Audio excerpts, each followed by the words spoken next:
दोस्तों नमस्कार। दोस्तों मैं जेपी शर्मा। काफ़ी दोस्तगणों के लगातार दोस्तों मेरे पास फ़ोन और मैसेज आ रहे थे कि वो सर जो सीएटी का जो एग्ज़ाम हुई है उस सीएटी के एग्ज़ाम में सेवा नियम क्या हैं? भर्ती के जो नियम क्या हैं? कैसे होगा चयन? अभी तो देखो दोस्तों कि यही पता नहीं है कि चयन कैसा होगा। तो आज अपन चर्चा करने वाले हैं कि चयन कैसा होगा, उसके बाद में इसमें शिथिलता मिलेगी या नहीं, ये भी इंपॉर्टेंट है। देखो शिथिलता मिलने की भी पूरी संभावना है आपको।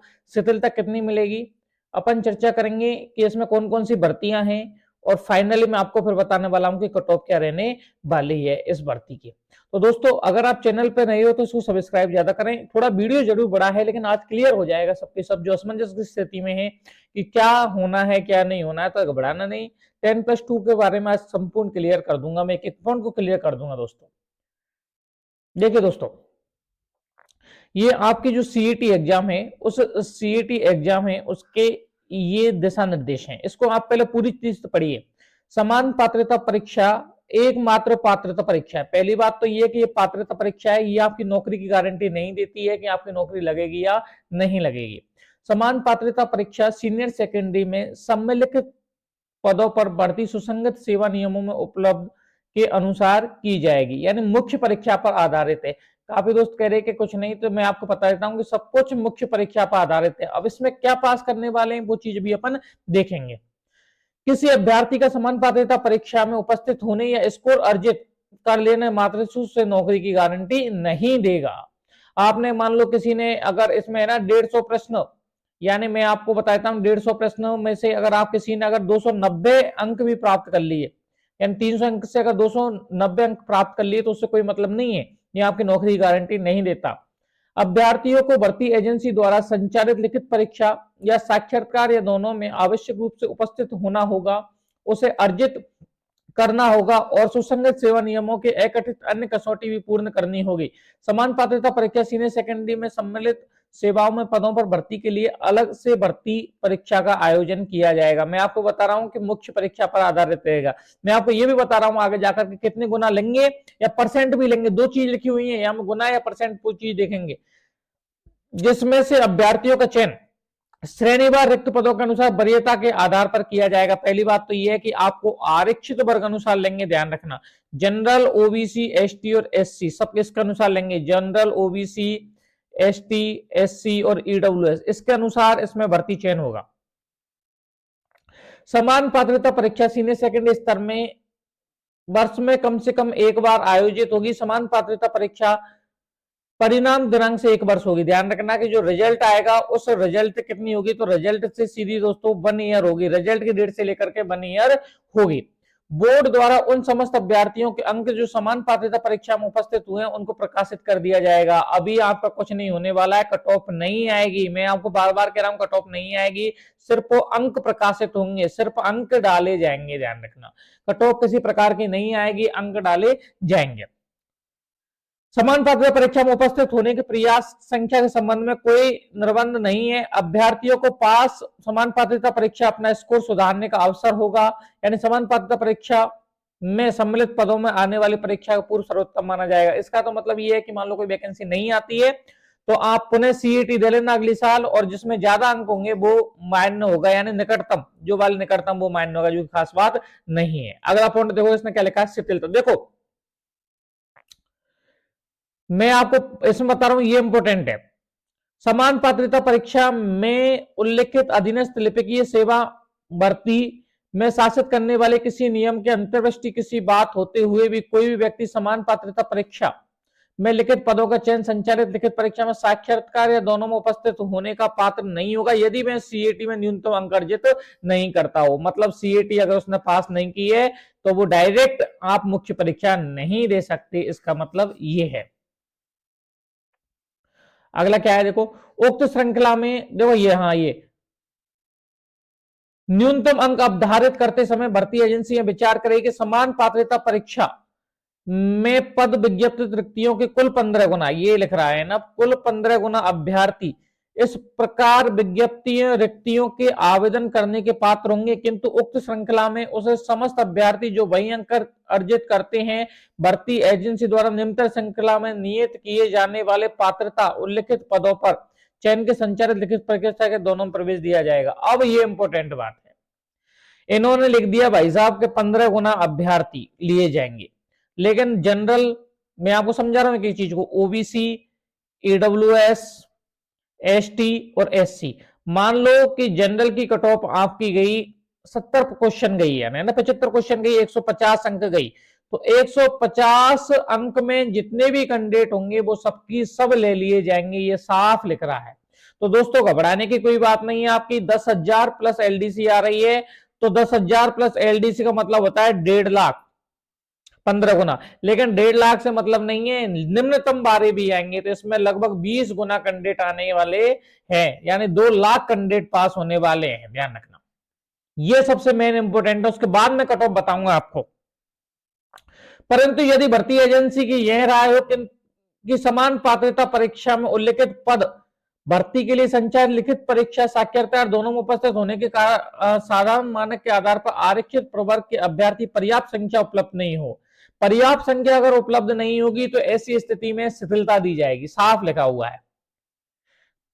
उपलब्ध नहीं हो तो भर्ती एजेंसी द्वारा आरक्षित प्रवर्ग अभ्यर्थियों को प्रवेश के लिए शिथिल मानक लागू किया जाएगा, ताकि प्रवर्ग के अभ्यर्थी पर्याप्त संख्या में लिखित साक्षात्कार या उपस्थित होने में एवं प्रयोजन के लिए रिक्ति कुल अनुमानित संख्या का 15 गुना हो सके।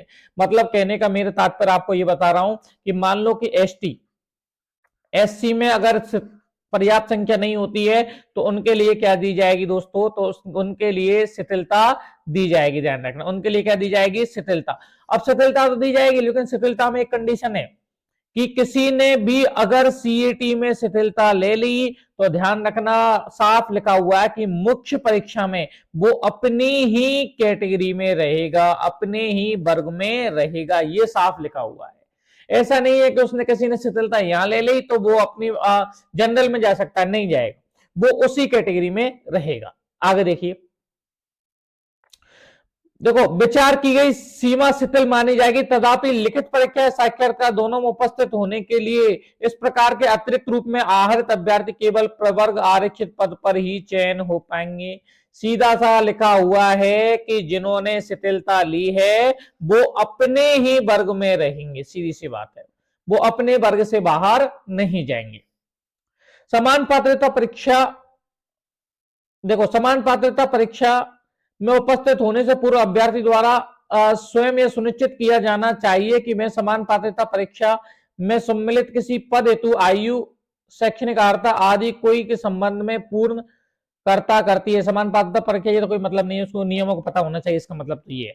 तो देखो मेन पॉइंट आपको बताता हूं, इसमें लिए जाएंगे 15 गुना अभ्यर्थी, कितने गुना लिए जाएंगे, 15 गुना, लेकिन इसमें मैं आज कह रहा हूं आपसे, चैनल पर नए हो तो सब्सक्राइब कर देना, इसमें 20 गुना अभ्यर्थी लिए जाएंगे, इसमें न्यूनतम वाले कुछ नहीं छोड़े जाएंगे, 20 गुना अभ्यर्थी होंगे, सीधी सी बात है। एलडीसी अगर 10,000 प्लस आती है तो 2 लाख कैंडिडेट लिए जाएंगे, इसमें कोई दो राय नहीं है। दूसरी कंडीशन में यह है कि अगर जिनको दोस्त कह रहे थे कि काफी मित्र अनकैरेबल शिथिलता, तो शिथिलता मिलेगी अगर कैटेगरी वाइज अगर कैंडिडेट उपलब्ध नहीं हुए, लेकिन उसको उसी कैटेगरी में रखा जाएगा, ये साफ इसमें लिखा हुआ है, कहीं कोई दिक्कत नहीं है।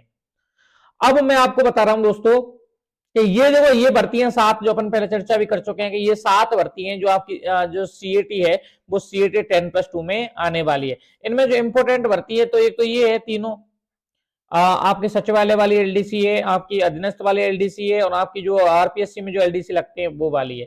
इसके अलावा जो मेन पॉइंट है ये 3 है, और इसके अलावा जो बड़ी भर्ती है ना वो आपकी इसमें पुलिस कांस्टेबल है, लगभग 4800 पदों पर ये अभ्यर्थना है, वो बोर्ड के पास चली जाएगी थोड़े दिन में, अभी फाइनेंस में पड़ी हुई। अब देखो 6 शिफ्टें, इन 6 शिफ्टों की स्थिति में सबसे जो टफ है ना वो सेकंड वाला शिफ्ट में है। देखो तब तो ये 5 शिफ्ट वाला भी है, लेकिन इसमें जो है नॉर्मलाइजेशन में ऐसा कहते हैं कि बैक वाले में, जहां तक मुझे मानना है कि जो सबसे पीछे लगते हैं ना उनमें नॉर्मलाइजेशन में फायदा कम होता है।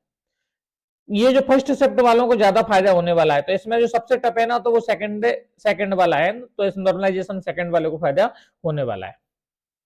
ये आपकी कट ऑफ है दोस्तों। इससे अगर ऊपर हैं या इससे लमसम भी हैं तो 2-5 क्वेश्चन ऊपर नीचे कर लो, वो सबकी सब सेलेक्ट होने वाले हैं। वो आज ही जो आरएसएम एसएसबी के द्वारा जो एलडीसी भर्ती है उसके आज ही तैयारी करने चालू कर दें, क्योंकि हमको जो सिलेक्टेड है।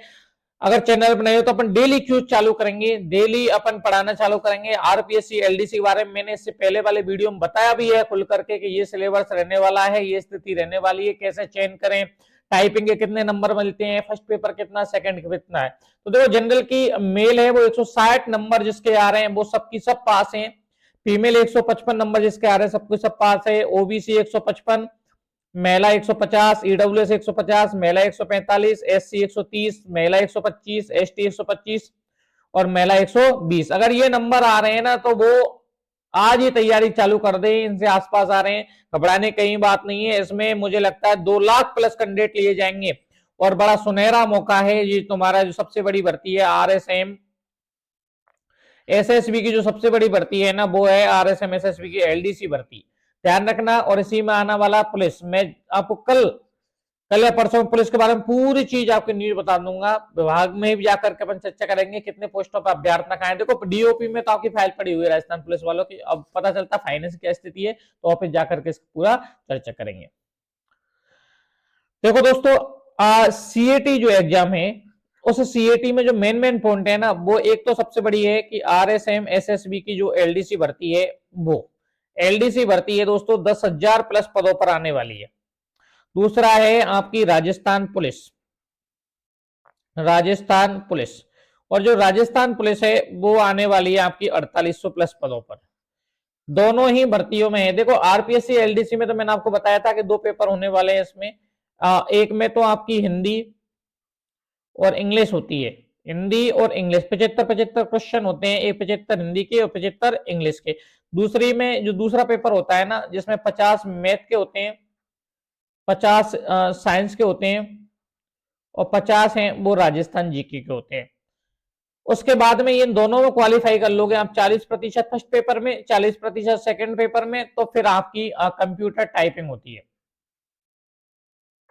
कंप्यूटर टाइपिंग में भी मैंने आपको बताया था 4 स्टेप होते हैं, इसमें भी 4 स्टेप में आपके 25 है जो हिंदी की टाइपिंग होती है 25 नंबर की, 25 इंग्लिश की टाइपिंग, 25 हिंदी की एफिशिएंसी और 25 इंग्लिश की एफिशिएंसी। ये भी 100 नंबर का, ये भी 100 नंबर का और ये भी 100 नंबर का, ध्यान रखना। कुल 300 नंबर से फाइनल कट ऑफ बनती है। तो मुझे मेरे दोस्तों कैसा लगा वीडियो, ज्यादा से ज्यादा शेयर और सब्सक्राइब करें और कमेंट बॉक्स में अपने नंबर और प्रकाशित करें, जैसे हम देखो पोलिंग करा रहे हैं और करके फाइनल कट ऑफ बता सके। ध्यान रखना। नमस्कार दोस्तों, धन्यवाद।